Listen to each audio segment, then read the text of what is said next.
سلام البنات، ان شاء الله تكونوا كامل بخير وعلى خير. اليوم جيتكم فيديو جديد، درت لكم حلوه القريوش. حلوه القريوش هذه معروفه في الجزائر، يعني فما تخلوش من الموائد تاعنا في رمضان او في الاعراس او في الاعياد.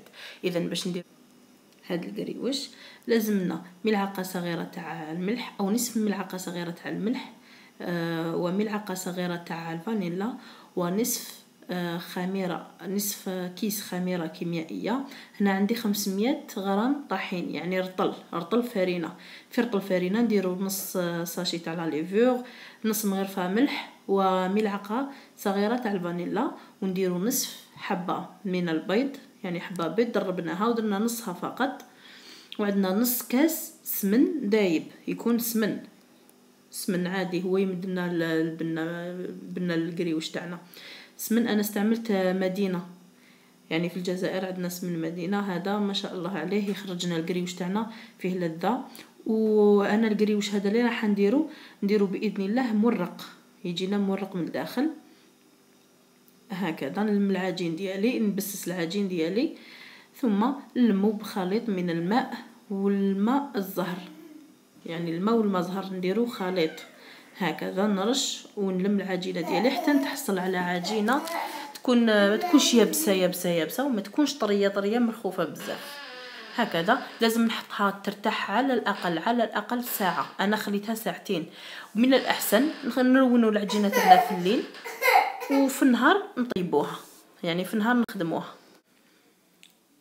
هنايا حليت العجينه تاعي ثم رشيتها بالمايزينا، ثم نقابل الجوانب مع بعضهم، يعني طويتهم ونزيد نرش بالمايزينا، ثم نزيد نطوي العجين ديالي. هذا هو التوريق ديالي. نفتح بالحلال ثم هكذا، ثم نجوزها في الماشينه. هنايا في الماشينه نديرها في رقم 1 ومن بعد 2 ومن بعد 3، ونعاود نطوي هكذا. شوفوا مليح هاد العمليه هذه ان شاء الله تفهموني. ونزيد نفتحها بالحلال ونزيد نجوزها في الماشينه على رقم 3.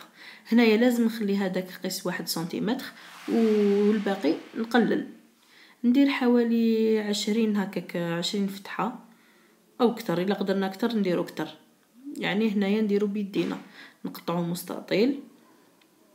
تحبوا ديروا قباغي هكا، يعني كرتونه هكا تكيلو عليها ديروا، ولا ما حبيتوش عادي. اذا هنايا نرشوا الحبه ديالنا بالمايزينا ونطووها على 4 هكذا كما راكم تشوفوا معايا. ثم نقسم العجين تاعي الى نصفين، ونجبد هذاك الطرف هذاك نجبدو من الفوق هكذا حتى نتحصل على ورقه. هاي اللي كنت تحصل على ورقه هكذا، يعني نفض ونجبد نسقمها بيدي ما فيها والو، بالعقل حتى نتحصل على ورقه. هنايا اللي حبت الشكل تاع الورده، يعني شكل صغير هذاك، يعني بالنسبه للشكل الكبير تاع الورقه هذا تاع الورده. هنا نفتحو 8 فتحات هكذا،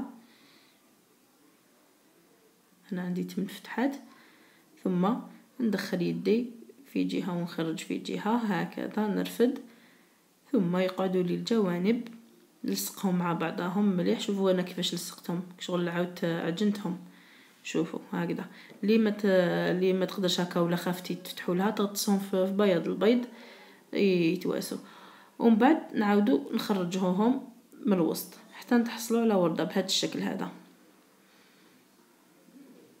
هكذا. ها هو الشكل.